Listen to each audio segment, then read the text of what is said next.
అనంత కరుణామయుడు అపార కృపాశీలుడైన అల్లాహ్ పేరుతో ప్రారంభిస్తున్నాను. సూరే అన్నూర్ 62 నుంచి 64వ ఆయత్ వరకు 9 వరకు.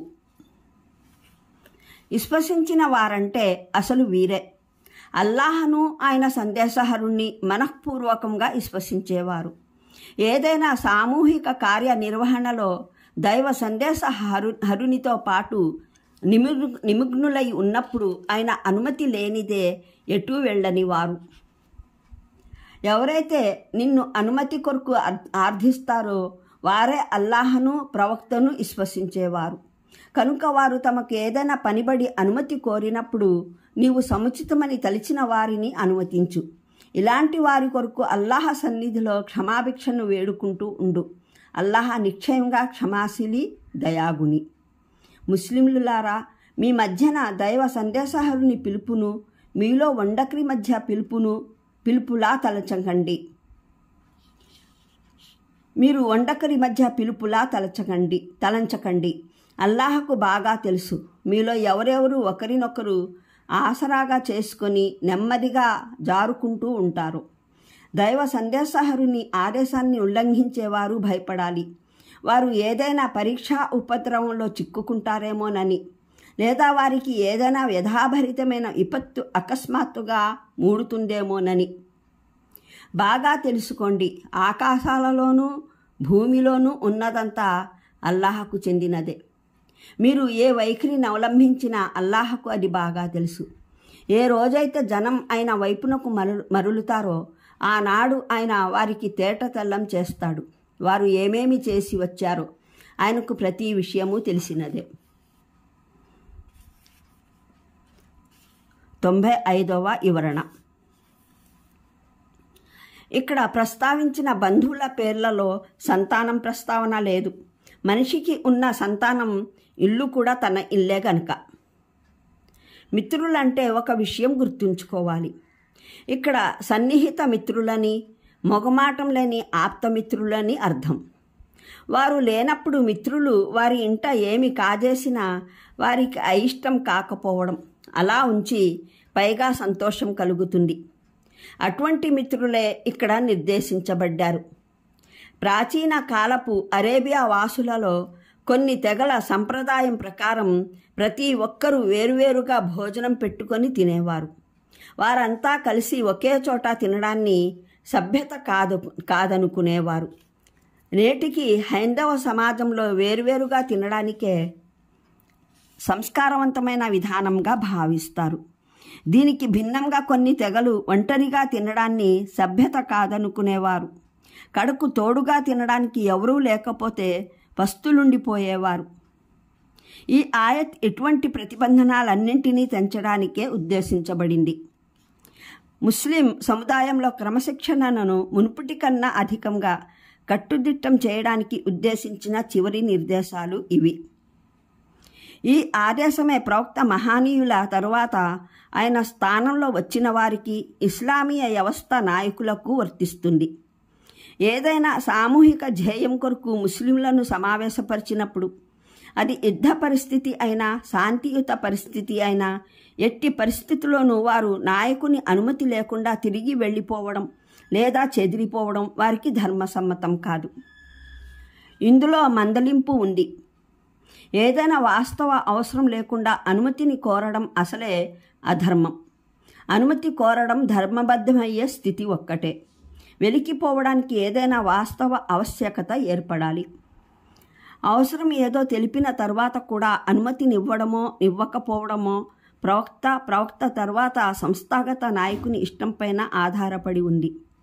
ఆ వ్యక్తిగత అవసరం కన్నా సామూహిక ఆవశ్యకత అధికంగా ప్రముఖమైందని అతను తలిస్తే అనుమతినివ్వకపోయే పూర్తి హక్కు అతనికే ఉంది. ఇలా జరిగిన పక్షంలో ఒక విశ్వాసి అతనికి వ్యతిరేకంగా ఎటువంటి షికాయత్ చేయడానికి ఆస్కారం లేదు. ఇక్కడ మరో మందలింపు ఉంది. అనుమతి కోరడంలో ఏమాత్రం సాకులు వెదికే ఆస్కారం ఉన్నా, లేదా సామూహిక అవసరంపైన వ్యక్తిగత ఆవశ్యకతకు ప్రాధాన్యం ఇచ్చే భావన ఉన్నా అది ఒక అపరాధం, పాపం. అందువల్ల దైవ ప్రవక్త ఆయన స్థానంలో పనిచేసే నాయకుడు. కేవలం అనుమతినివ్వడం మాత్రమే కాక దానితో పాటు దైవం నిన్ను మన్నించుగాక అని కూడా చెప్పాలి. మూలంలో వాడిన పదం దువా అన్నది. దీని అర్థం పిలువడం, వేడుకోవడం, కేక వేయడం అని కూడా వస్తుంది. ఇంకా దువా అర్ రసూల్ అంటే అర్థం దైవ సందేశహరుని పిలుపు, లేదా ఆయన వేడుకోలు చేయడం, లేదా ప్రవక్తను పిలువడం అని కూడా కాగలదు. ఈ విభిన్న అర్థాల రీక్ష ఆయత్కు 3 అర్థాలు వర్తిస్తాయి. 3 సరైనవే, సమంజసమైనవే. 1. దైవ సందేశహరుడు పిలవడాన్ని సాధారణ మనుషుల పిలుపు వంటిదని భావించకండి. అంటే ప్రవక్త పిలుపునకు అసాధారణ ప్రాముఖ్యముంది.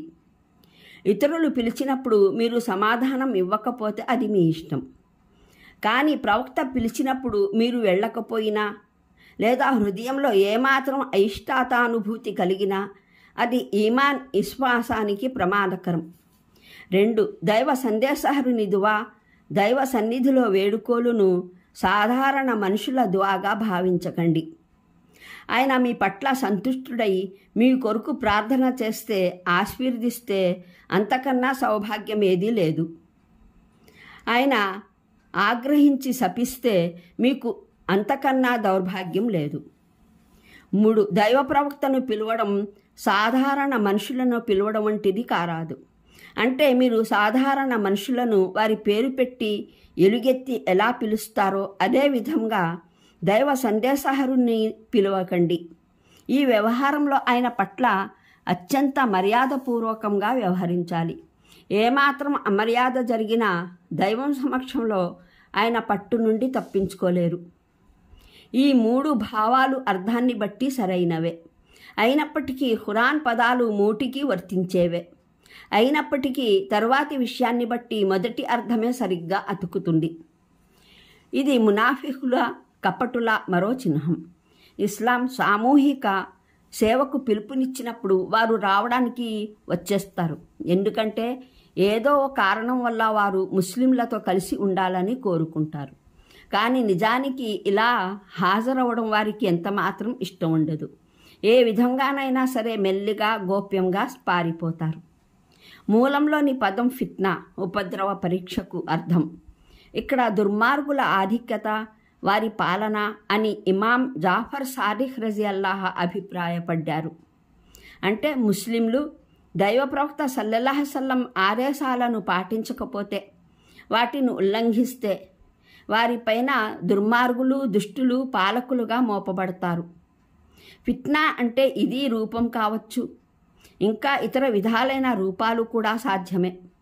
ఉదాహరణకు పరస్పరం ముఠాలుగా, వర్గాలుగా చీలిపోవడం, అంతర్గత సంఘర్షణలు బయలుదేరడం, నైతిక పతనం ప్రారంభమవడం, సామూహిక వ్యవస్థ చెదిరిపోవడం, అంతర్గత విచ్ఛిన్నత రాజుకోవడం, రాజకీయ భౌతిక శక్తులు క్షీణించడం, ఇతరులకు దాసోహమవడం మొదలైనవి.